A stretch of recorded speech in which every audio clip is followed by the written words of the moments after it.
Assalamualaikum warahmatullahi wabarakatuh. Hai guys, perkenalkan nama saya Zawa Amstar dengan NIM 23041128007. Saya dari jurusan Ilmu Kelautan, Fakultas Perikanan dan Ilmu Kelautan.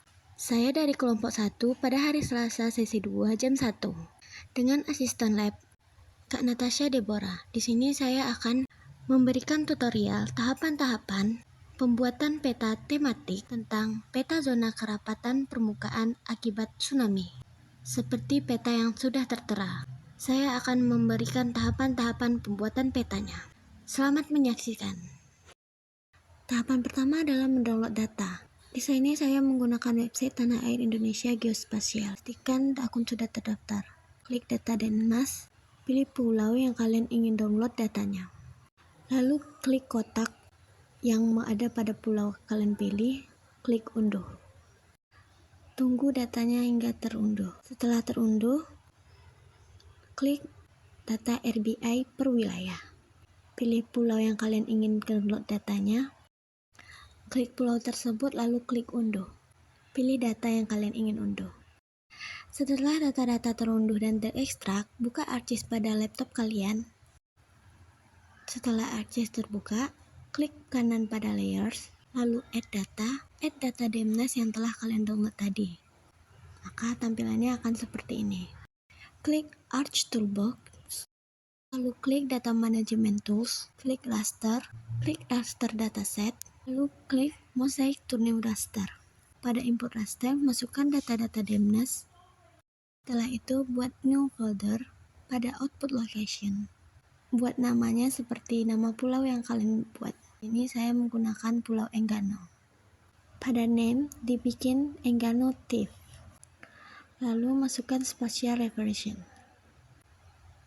Klik UTM, klik WGS 1984, lalu pilih UTM zone sesuai dengan pulau kalian. Di sini saya menggunakan zone 48S. Lalu pada number diklik 1. Ubah mosaic operator menjadi ubah force menjadi match. Lalu klik OK. Maka tampilannya akan seperti ini.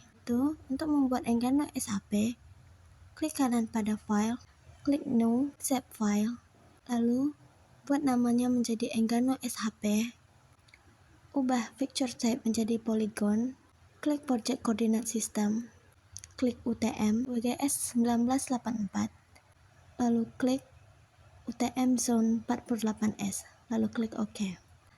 Lalu ubah warna menjadi yang kalian inginkan.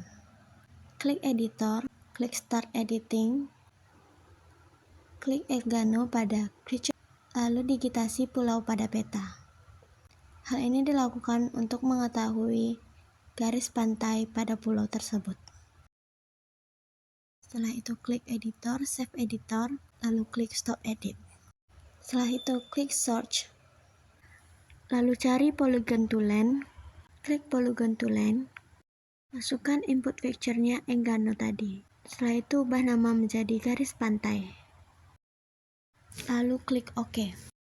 Tunggu hingga polygon to line-nya muncul. Ubah warna garis polygon to line-nya, lalu klik OK. Klik Arch Toolbox, lalu pilih Data Management Tools, pilih Raster Processing, lalu klik Clip. Kemudian dialog box Clip akan muncul. Pada bagian input raster, masukkan data TIFF. Pada bagian output accent, masukkan Enggano. Beri tanda checklist pada Use Input Picture for Clipping Geometry. Lalu klik OK. Unchecklist layers yang tidak dibutuhkan. Masih pada bagian Data Management Tools, kali ini pilih Projection and Transformation. Lalu pilih Project Raster. Pada bagian dialog box Project Raster, pada input raster dimasukkan Enggano Clip. Pada output koordinat diatur menggunakan Project System UTM Zone 48S. Selanjutnya klik OK. Arch Toolbox kembali dibuka. Kemudian pada 3D Analysis Tools, pilih Raster Surface, pilih Slope. Langkah ini digunakan untuk membuat parameter kemiringan lereng. Setelah dialog box slope terbuka, maka pada bagian input raster masukkan project raster, kemudian output Museman diganti menjadi present rise, lalu klik OK. Klik Arch Toolbox, cari Spatial Analysis Tools, klik Reclass, klik Reclassify.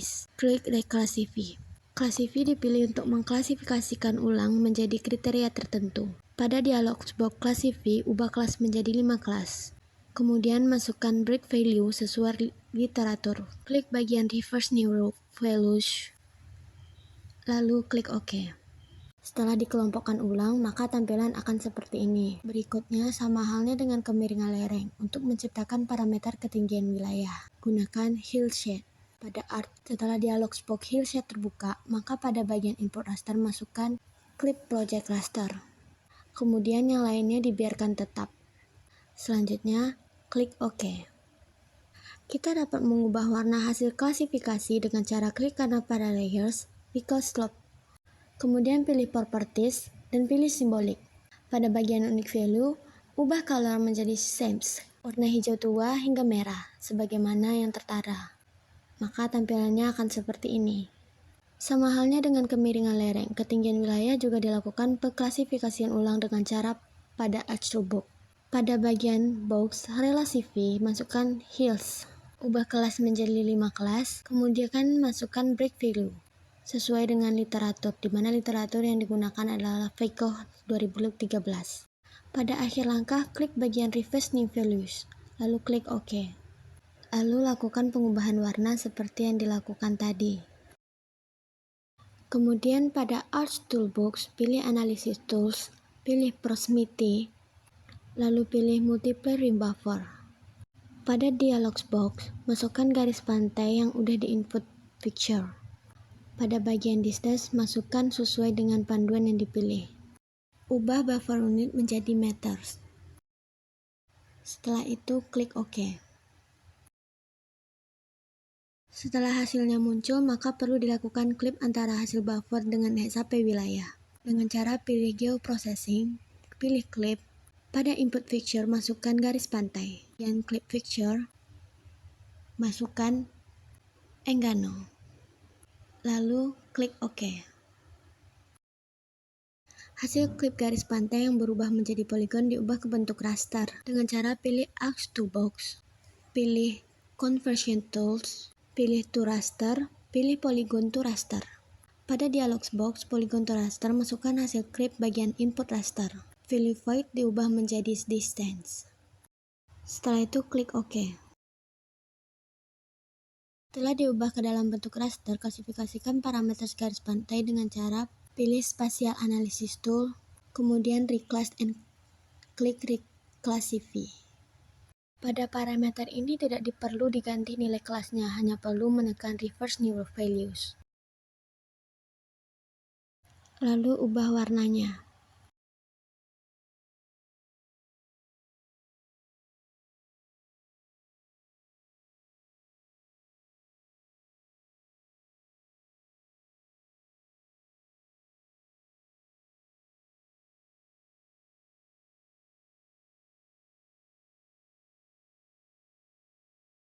Setelah itu masukkan data garis sungai. Pada parameter jarak sungai dilakukan Multiply Ring Buffer dengan cara yang sama seperti yang dilakukan parameter garis pantai. Yang membedakan parameter antara sungai dan garis pantai hanyalah pada kriteria jarak yang digunakan. Klip sungai, ubah parameter sungai ke dalam format raster dengan cara yang sama seperti dilakukan ke langkah. Setelah diubah ke dalam bentuk raster, klasifikasikan parameter jarak sungai dengan cara pada menu Arch Toolbox, pilih Spatial Analysis Tools, kemudian Reclass dan Reclassify. Pada parameter ini tidak perlu diganti nilai kelasnya, hanya perlu menekan Reverse New Values dan ganti warna sesuai dengan tingkat kerataannya. Pada kali ini digunakan metode Wax Overlay, atau yang akrab dikenal dengan istilah pembobotan. Pembobotan dilakukan berdasarkan literatur yang digunakan dalam analisis kerentanan. Pada kali ini akan merujuk pada literatur ICO-FICO. Kemudian dimasukkan ke dalam raster kalkulator.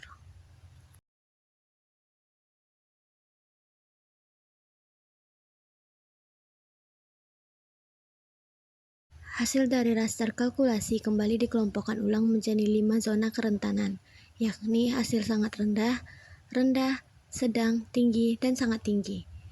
Untuk caranya dapat menggunakan tools Reclassify.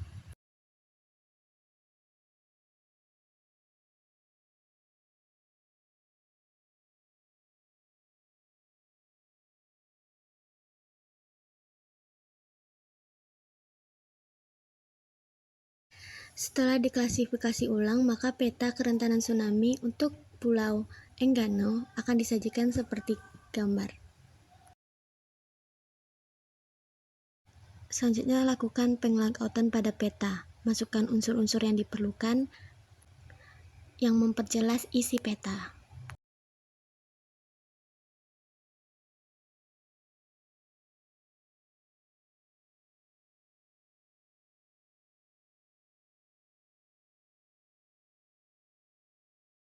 Maka tampilan peta akan seperti ini. Peta zona keterpaparan permukaan akibat tsunami telah selesai. Terima kasih telah menyaksikan. Semoga bermanfaat.